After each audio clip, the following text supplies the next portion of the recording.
손흥민 유럽 통산 200호 골, 리버풀마저 이긴 토트넘, 리그 2위 등급, 최고의 상승세를 이어나가는 포스테코글루 감독의 축구, 토트넘 vs 리버풀.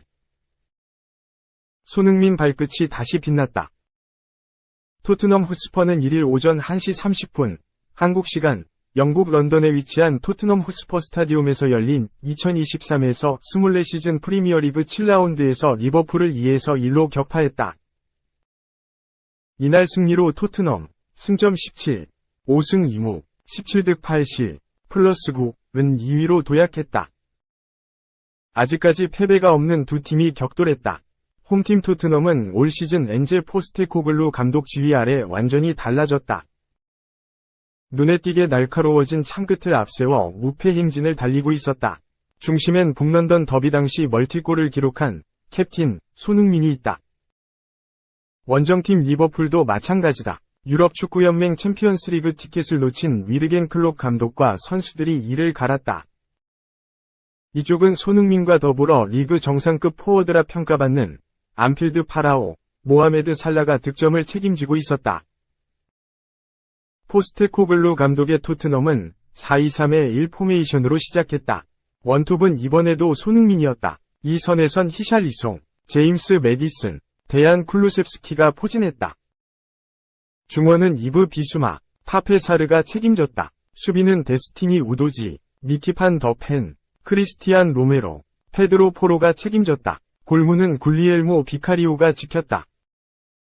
경기가 임박한 가운데 포스테코글루 감독이 안타까운 소식을 전했다. 영국 공영방송 BBC에 따르면 포스테코글루 감독은 브레넌 존슨이 결장할 예정이다. 그리 심각한 건 아니지만 이번 주말은 적절하지 않다. 메더스, 제임스 매디슨, 곽소니, 손흥민은 오늘 훈련을 진행했다. 어떻게 되는지 지켜봐야 할 것이다. 이것이 일주일 동안 훈련이었다. 라고 설명했다. 대신 포스테코글루 감독은 손흥민이 최전방 중앙에 포진하는 탑선을 유지하되 히샬리송을 측면으로 돌려 경기를 시작했다. 클롭 감독의 리버풀은 4-3-3 포메이션이었다. 루이스 디아즈, 코디 각포, 모하메드 살라가 최전방 3톱을 구성했다. 미드필드에선 커티스 존스, 알렉시스 맥앨리스터, 도미니크 소보슬러이가 버텼다. 400라인은 앤디 로버트슨, 버질 반 다이크, 조엘 마팁, 조 고메즈가 호흡을 맞췄다. 골키퍼 장갑은 알리송 베커가 작용했다. 킥오프 이후 팽팽하게 이어지고 있던 신경전. 리버풀의 악재가 발생했다. 전반 23분 존스가 뻗은 발이 비수마 발목에 닿았다. 주심은 당초 경고를 선언했지만 비디오 판독 VAR 결과 경고를 취소하고 레드카드를 꺼내 들어 퇴장을 선언했다. 수적 우세를 등에 업은 토트넘이 균형을 깼다. 전반 36분 매디슨 침투 패스가 라인 브레이킹을 시도하는 히샬리송에게 연결됐다. 문전으로 건넨 컵백을 손흥민이 가볍게 밀어넣어 골망을 갈랐다. 리버풀 수비 둘 사이를 정확히 파고든 장면이었다. 리버풀도 물러서지 않았다. 전반 추가 시간 소보슬러이가 크로스를 투입했다. 반 다이크가 살린 볼을 각포가 터닝 슈팅으로 마무리해 동점골을 기록했다. 하지만 득점 직후 무릎 부위에 통증을 느껴 교체가 불가피했다. 리버풀은 후반전 디오고 조타를 투입했다. 토트넘은 후반 24분 손흥민을 빼고 마노르 솔로몬을 넣어 고삐를 당겼다. 9대11 싸움이 펼쳐졌다. 후반 24분 리버풀은 조타가 경고 누장으로 또 퇴장을 당하고 말았다. 엔도 와타루, 이브라히마 코나테, 트렌트 알렉산더 아놀드, 라이언 흐라번베르흐를 투입해 굳히기를 노렸지만 끝내 실패했다. 후반 추가 시간 높은 위치까지 전진한 포로가 중앙으로 크로스했다. 문전을 지키던 마팁이 볼을 걷어내려 했지만 그대로 자책골을 기록했다. 결국 승부는 토트넘의 2에서 1승리로 막을 내렸다. 스포트라이트는 손흥민에게 집중됐다. 함부르크, 레버쿠젠, 토트넘을 거치며 유럽 통산 200호 골을 달성했다. 북런던 더비 당시 경미한 부상으로 풀타임을 뛰지 못했지만 귀중한 선제골을 터뜨렸다. 손흥민은 70분 동안 그라운드를 누비며 유효 슈팅 3회, 볼터치 25회, 패스 성공률 81%, 16회 시도 -13회 성공 등을 기록했다. 그뿐만 아니라 PL 사무국이 선정하는 POTM에도 선정됐다. 축구 통계 매체 소파스코어는 손흥민에게 7.1점을 부여했다. 지난 2015년 레버쿠젠을 떠나 토트넘에 입단한 손흥민은 PL 무대를 대표하는 월드클래스로 성장했다. 득점 기록 하나만 봐도 엄청나다. 토트넘 소속 통산 380경기 151골을 기록하고 있다. 2016에서 17시즌부터 2022에서 23시즌까지 PL 7시즌 연속 두 자릿수 득점, 14골에서 12골 12골에서 11골 17골에서 23골 10골이라는 놀라운 기록도 보유했다. 토트넘과 동행을 이어온 지 어느덧 8년, 올 시즌부터 캡틴이 됐다. 황금기를 이끌었던 데스크 라인과 주장 위고 유리스가 떠나고 나서부터다. 토트넘은 손흥민이 주장으로 임명됐다. 2014에서 15시즌부터 주장을 맡았던 유리스로부터 이어받았다. 제임스 매디슨과 크리스티안 로메로는 부주장으로 임명됐다. 라고 공식 발표했다. 손흥민은 거대한 클럽의 주장을 맡게 되어 매우 영광이다. 매우 자랑스러운 순간이다. 선수들에게 경기장 안팎에서 모두가 주장처럼 해야 한다고 말했다. 새 시즌과 새 시작이다. 이 유니폼과 완장을 위해 모든 걸 바치겠다. 라며 각오를 전했다. 포스테코글루 감독은 손흥민은 경기장 안팎에서 훌륭한 리더십을 보유했으며 새 주장으로서 이상적인 선택이다. 우리 모두가 그를 세계적인 선수로 알고 있으며 드레싱룸에 있는 모두에게 엄청난 존경을 받고 있다. 손흥민은 그룹을 초월한다. 단순히 인기 때문이 아니다. 경기에서 성취한 것이다. 라며 믿음을 보냈다. 올 시즌 토트넘은 완전히 달라졌다. 캡틴 손흥민과 포스테코글루 감독 효과가 대단하다. 영국 텔레그래프는 토트넘 후스퍼는 더 이상 케인팀이 아니다라는 제목과 함께 과거 토트넘은 펩 과르디올라 맨체스터시티 감독으로부터 해리 케인 팀이라 불렸다. 실제로 케인은 최다 득점자이자 리더였다. 엔제볼 시대는 집단이 중심이다. 개인이 아닌 팀원 전체가 압박과 공격에 가담한다. 토트넘은 포스트 케인 시대 이후 포스테코글루 감독 지휘 아래 성장을 거듭하고 있다. 라고 칭찬했다.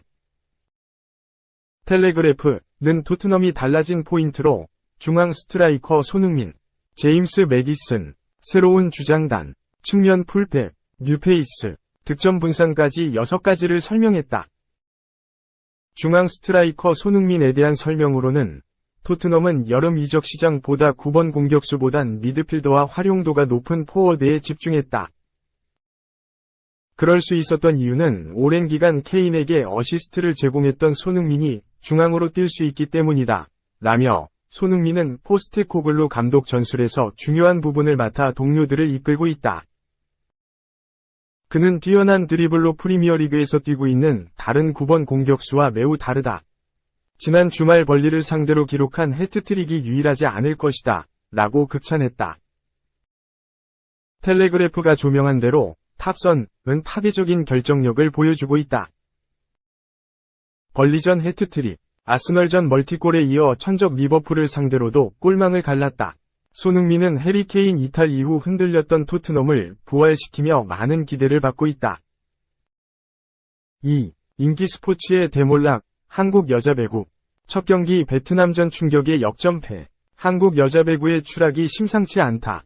항저우 아시안게임 첫 경기에서 베트남에 충격적인 역전패를 당했다.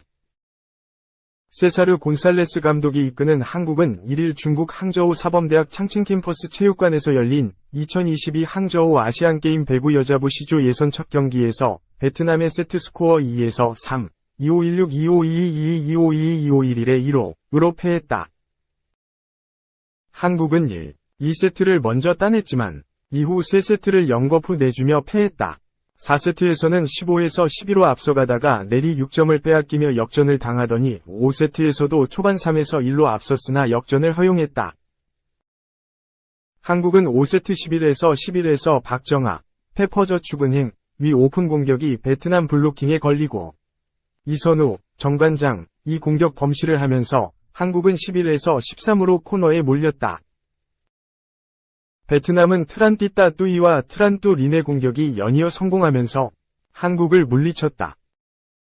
강소희 32점 GS 칼텍스와 박정아 18점 가 분전했지만 트란띠딴 뚜이 24점, 트란띠 비치 뚜이 17점 위 화력도 강했다.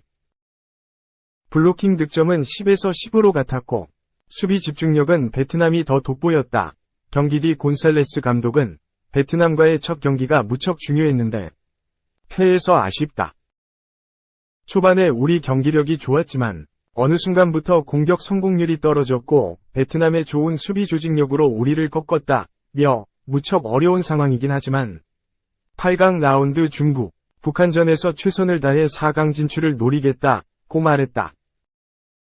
한국은 지난 8월 30일 2023 아시아 배구 선수권대회 예선 C조 첫 경기에서도 베트남에 2세트를 따내고 3세트를 내리 이어 세트 스코어 2에서 3, 2522, 2519, 23, 2517, 2513의 1호로 역전패하며 이 대회를 역대 최하인 6위로 마쳤다. 아시아 선수권이 개막할 때까지만 해도 한국의 세계 랭킹은 35위였고 베트남은 12계단 아래인 47위였다. 하지만 한국 여자 배구의 부진이 거듭되면서 한국은 세계 랭킹 40위로 39위로 도약한 베트남보다 한 단계 아래에서 이번 아시안게임을 시작했다. 단단히 서륙을 별렀으나 이번에도 충격적인 역전패를 당했다. 특히 베트남이 하루 전인 9월 30일에 네팔과 경기를 치르고 채 하루도 쉬지 못하고 이날 경기에 나서 체력적인 약점이 있었으나 한국은 이를 살리지 못하고 오히려 경기 후반에 무너졌다. 한국은 2일 아마추어 수준의 팀 네팔만 꺾어도 8강 라운드에 진출하지만 현재의 전력으로는 4강 진출을 장담하기 어려워 보인다. 2021년 도쿄 올림픽에서 4강 쾌거를 이룬 지 2년 만의 일이다. 세대교체 선언 이후 부진이 길어지면서 국제무대에서 추락을 거듭하더니 이젠 아시안게임에서도 4강을 걱정해야 하는 처지가 됐다. 엄청난 인기를 모으고 있는 프로배구의 위세와 달리 초라한 한국 여자배구의 현주소다.